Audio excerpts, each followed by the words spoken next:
வணக்கம் ஃப்ரெண்ட்ஸ், இது உங்கள் சாய்னிகா சமையல். இன்றைக்கி நம்ம சாய்னிகா சமையலில் என்ன பார்க்க போகிறோன்னா, ஒரு கிறிஸ்பியான சூப்பரான மசாலா தோசை எப்படி செய்யலாம் அப்படிங்கிறத நான் இன்றைக்கி உங்களுக்கு சொல்லி காட்ட போகிறேன். வீடியோவை பார்க்குறதுக்கு முன்னாடி நீங்கள் இன்னும் நம்மளோட சேனலை சப்ஸ்கிரைப் பண்ணலை அப்படின்னா மறக்காமல் சப்ஸ்கிரைப் பண்ணி வச்சுக்கோங்க. வாங்க ஃப்ரெண்ட்ஸ், வீடியோக்குள்ளே போகலாம். இப்போது நான் அடுப்பில் ஒரு பேன் வச்சுருக்கிறேன். அதில் கொஞ்சமாக ஆயில் சேர்த்துருக்கேங்க. ஆயில் நல்லா ஹீட் ஆனதும் ஒரு ஸ்பூன் அளவுக்கு உளுந்தம்பருப்பு சேர்த்துக்கலாம். கூடவே 1 ஸ்பூன் கடலைப்பருப்பு சேர்த்துக்கலாம். இது ரெண்டும் நல்லா பொரியட்டும். இப்போ நம்ம ஃபஸ்ட்டு தக்காளி சட்னி ரெடி பண்ணிக்கலாம். மசாலா தோசைக்கு ஃபஸ்ட்டு தக்காளி சட்னி தடவிட்டு அதுக்கப்புறம் தாங்க மசாலா வைக்கணும். அதுக்காக நம்ம இப்போ தக்காளி சட்னி ரெடி பண்ணிக்கலாம். இப்போ கூடவே 2 வரமிளகாய் சேர்த்துருக்கிறேன் காரத்துக்காக. இதையும் சேர்த்து அந்த எண்ணெயிலேயே நல்லா வணக்கி எடுத்துக்கலாங்க. பாருங்கள், வணங்கிருச்சு. இப்போது 4 பல் பூண்டை தோல் நீக்கிட்டு அதையும் சேர்த்துருக்கிறேன். நல்லா வணக்கி விட்டுறலாங்க. எந்த அளவுக்கு எண்ணெயில் வணங்குதோ அந்த அளவுக்கு சட்னி டேஸ்ட்டாக இருக்குங்க. இப்போது கொஞ்சமாக பெரிய வெங்காயம் சேர்த்துருக்கிறேன். இதை நீள வாக்கில் நறுக்கி சேர்த்துருக்கேங்க. வெங்காயம் நல்லா வணங்கினதும் ஒரு மீடியம் சைஸ் தக்காளியை குட்டி குட்டியாக நறுக்கி வச்சுருக்கேங்க. அதையும் நம்ம இதில் சேர்த்துடலாம். சேர்த்துட்டு நல்லா கலந்து விட்டுடலாம். இந்த வெங்காயம் தக்காளி எல்லாமே அந்த எண்ணெயிலேயே நல்லா வணங்கி வரணுங்க. அந்த அளவுக்கு நம்ம நல்லா வணக்கி விட்டுக்கலாம். பாருங்கள், இப்போது இதுக்கு தேவையான அளவுக்கு உப்பு சேர்த்துக்கலாம். உப்பு சேர்த்து நல்லா ஒரு டைம் கலந்து விட்டுடலாம்.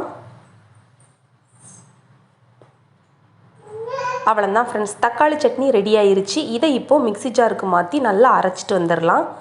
பாருங்கள், அரைச்சாச்சு. இப்போது வேறு ஒரு பேன் அடுப்பில் வச்சு அதில் கொஞ்சமாக ஆயில் சேர்த்துக்கலாம். ஆயில் ஹீட் ஆனதும் 1 ஸ்பூன் அளவுக்கு கடுகு சேர்த்துக்கலாம். கூடவே 1 ஸ்பூன் அளவுக்கு சீரகம் சேர்த்துக்கலாம். ரெண்டும் நல்லா பொரிஞ்சதும் 1 ஸ்பூன் அளவுக்கு கடலைப்பருப்பு சேர்த்துக்கலாம். பாருங்கள், எல்லாத்தையும் நம்ம நல்லா வணக்கி எடுத்துக்கலாம். இப்போது நீள வாக்கில் வெங்காயம் நறுக்கி வச்சுருக்கேங்க. இந்த வெங்காயம் பார்த்திங்கன்னா நல்லா நைஸாக நறுக்கணுங்க. இப்போ இதையும் சேர்த்து நல்லா வணக்கி விட்டுக்கலாம். இந்த வெங்காயம் பார்த்திங்கன்னா கண்ணாடி பதத்தில் வதந்து வரணும். அந்தளவுக்கு வணக்கி எடுத்துக்கலாம்.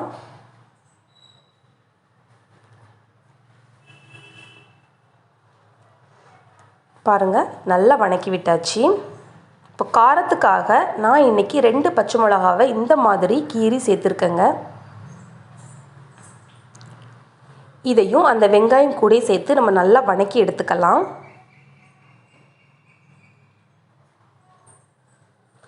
இப்போ ஒரு கொத்து கருவேப்பிலை சேர்த்துக்கலாங்க. அதையும் சேர்த்து நம்ம நல்லா கலந்து விட்டுறலாம். இப்போது இதுக்கு தேவையான அளவுக்கு உப்பு சேர்த்துக்கலாம்.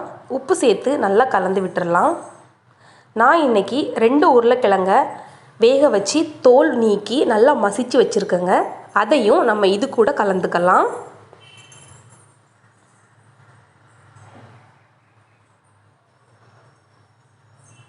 நல்லா கலந்து விட்டுட்டு அந்த வெங்காயம் கூட உருளைக்கிழங்க நல்லா கலந்து விட்டுடலாம்.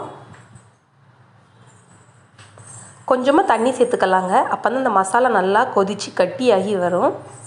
இப்போ இதுக்கு கொஞ்சமாக மஞ்சள் தூள் சேர்த்துக்கலாம்.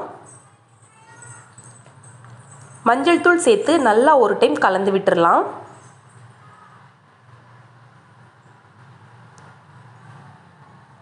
இது ஒரு 3 நிமிஷம் வெந்துருச்சு அப்படின்னா நல்லா கலந்து குழு குழு பக்குவத்துக்கு வந்துடுங்க. பாருங்கள், இந்த மாதிரி பதத்தில் இருந்தால் தான் நல்லாயிருக்கும்.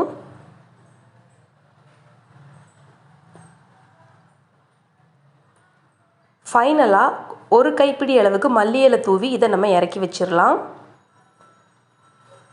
அவ்வளோதான் ஃப்ரெண்ட்ஸ், இப்போது தக்காளி சட்னி ரெடியாக இருக்குது. நம்ம உள்ளே வைக்கிறதுக்கு மசாலாவும் ரெடி பண்ணியாச்சு. இப்போ நம்ம தோசை ஊற்றிடலாம். அடுப்பில் ஒரு தவா வச்சுருக்கிறேன். அதில் தோசை மாவு எடுத்துருக்கேங்க. நல்ல தோசையை இந்த மாதிரி விரித்து விட்டுடலாம். இப்போ இதில் சுற்றி நல்லா எண்ணெய் ஊற்றிக்கலாம். நீங்கள் விருப்பப்பட்டால் நெய் கூட சேர்த்துக்கலாங்க. எந்த அளவுக்கு நம்ம எண்ணெய் ஊற்றுறோமோ அந்த அளவுக்கு தோசை நல்லா மொறு மொறுன்னு வருங்க. இப்போ அதில் நம்ம அரைச்சி வச்சுருக்கிற தக்காளி சட்னியை இந்த மாதிரி ஸ்ப்ரெட் பண்ணி விட்டுடலாம். பாருங்கள், நல்லா ஸ்ப்ரெட் பண்ணியாச்சு. இப்போது நம்ம எடுத்து வச்சுருக்கிற உருளைக்கிழங்கு மசாலாவை இந்த மாதிரி வச்சிடலாம்.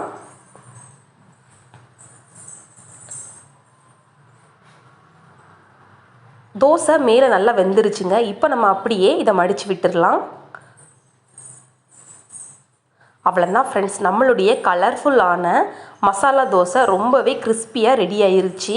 நான் இப்போ இன்னொரு தோசை ஊற்றி காட்டுறேன் பாருங்கள். ஃபஸ்ட்டு மாவை நல்லா நம்ம விரித்து விட்டுக்கலாம். இப்போ அதுக்கு தேவையான அளவுக்கு எண்ணெய் சேர்த்துக்கலாம். நல்லா வெந்ததும் நம்ம மேலே தக்காளி சட்னியை நல்லா தடவி விட்டுடலாம். கூடவே நம்ம எடுத்து வச்சுருக்கிற உருளைக்கிழங்கு மசாலாவையும் இந்த மாதிரி வச்சிடலாம். வச்சுட்டு தோசையை மடக்கி விட்டுடலாங்க. அவ்வளோதான் ஃப்ரெண்ட்ஸ், நம்மளுடைய சுவையான மசாலா தோசை ரொம்பவே சூப்பராக ரெடி ஆயிருச்சு. இந்த தோசைக்கு பார்த்திங்கன்னா சைடிஷ் வேணும்னு கூட அவசியம் இல்லைங்க, அப்படியே கூட சாப்பிட்லாம், அந்தளவுக்கு டேஸ்ட்டாக இருக்கும். பாருங்கள் வெளியே எவ்வளோ முறுமுறுன்னு சாஃப்டான நம்மளுடைய மசாலா தோசை ரொம்பவே அழகாக ரெடி ஆயிருச்சு. நாங்கள் இப்போது இந்த மசாலா தோசையை சாப்பிட போகிறோம். நீங்களும் இதே மாதிரி செஞ்சு பார்த்துட்டு எப்படி இருந்துச்சு அப்படின்னு கமெண்ட்ஸ் பாக்ஸில் கமெண்ட்ஸ் பண்ணுங்கள். மறக்காமல் நம்மளோட சாய்னிகா சமையலை சப்ஸ்கிரைப் பண்ணுங்கள். உங்களுக்கு இந்த வீடியோ பிடிச்சிருந்துச்சு அப்படின்னா லைக் பண்ணுங்கள், ஷேர் பண்ணுங்கள். தேங்க்ஸ் ஃபார் வாட்சிங்.